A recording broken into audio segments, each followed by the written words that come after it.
Hi అందరికీ నమస్కారం. ఈరోజు నేను రెండు విషయాల గురించి మాట్లాడదాం అనుకుంటున్నాను. ఒకటి డబ్బు, రెండు ఆస్తి. చూస్తూనే ఉన్నాం పేపర్లో.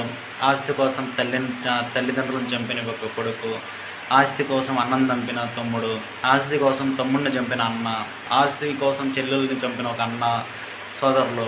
ఇలా చూస్తూనే ఉన్నాం. సంపాదిస్తున్నారు. వాడిని కొట్టి వాడిని చంపి వీడిని చంపి సంపాదిస్తున్నారు. కానీ ఏం ఎదగిపోతారు మీరు? చచ్చిన రోజు ఏం ఎదిగిపోయేది ఏముండదు.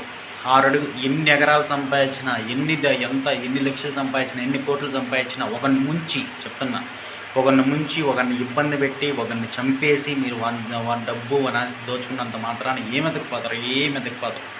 మీరు ఎదగిపోయేది ఏమో తెలిసిన, ఈ చచ్చిన రోజు ఎన్ని ఎన్ని ఎన్ని వేల ఎకరాలు, ఎన్ని వందల ఎకరాలు వీంది దోచుకున్నా కూడా మీరు పడుకునేది లాస్ట్ 6 అడుగుల గుంతలో. 6 అడుగుల గుంత. ఎంత?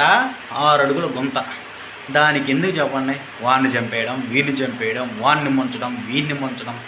ప్రశాంతంగా నిజాయితీగా 10 రూపాయలు సంపాదించుకొని సాయంత్రం అయితే మంచిగా ఫ్యామిలీతో కూర్చొని మాట్లాడుకుంటా, భోజనం చేసుకుంటా, పడుకుంటా తృప్తి అంతంతో ఆలోచించండి.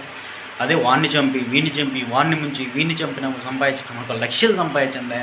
మనశ్శాంతి ఉండదు. అయ్యో వాడొచ్చి ఏం చేస్తాడో, వీడొచ్చి ఏం చేస్తాడో, అయ్యో వాళ్ళు వచ్చి ఏమైపోతుందో, ఈ డబ్బు ఆడైపోతుందో, ఈ డబ్బు ఎట్లా పోతుందో అని ఇబ్బందులు పడాలి తప్ప ఏమీ ప్రయోజనంలా, మనశ్శాంతిలా ఏముండదన్నా. బతికినన్న రోజులు ఈయన బతికి ఏమరా అనిపించుకునే దాని బదులు బతికే కాదు, అర్థమే ఉండదు ఆ బతికి. బతికిన రోజులు వాడు బతికిన రోజులు బాగా బతికే, అందరితో బాగా మంచి మానవత్వం అనిపించుకొని బతికితే ఆ బతుకు ఒక అర్థం ఉంటుంది. అంతే తప్ప తుప్పు అని ఊపించుకొని బతికి ఉండదు. వాడిని మోసం చేసినామా, వీడిని చంపినామా, వాడిని ఏదో చేసేసినామా, వాడు బాగుపడితే చూడకుండా ఇంకోదో కుట్రలు చేసినామా అనుకున్నామనుకో, రేపు పొద్దున మనకే పెళ్ళాం బిడ్డలు ఉన్నారు, మనము ఏం సాధించేది ఉండదు. వాళ్ళు ఉసురు తగిలి మనం ఏం బాగుపడేది ఉండదు. కాబట్టి ఇంకోరిని గురించి ఆలోచించకుండా మన గురించి మనం ఆలోచించుకొని ఆ డబ్బు అదంతా వద్దు.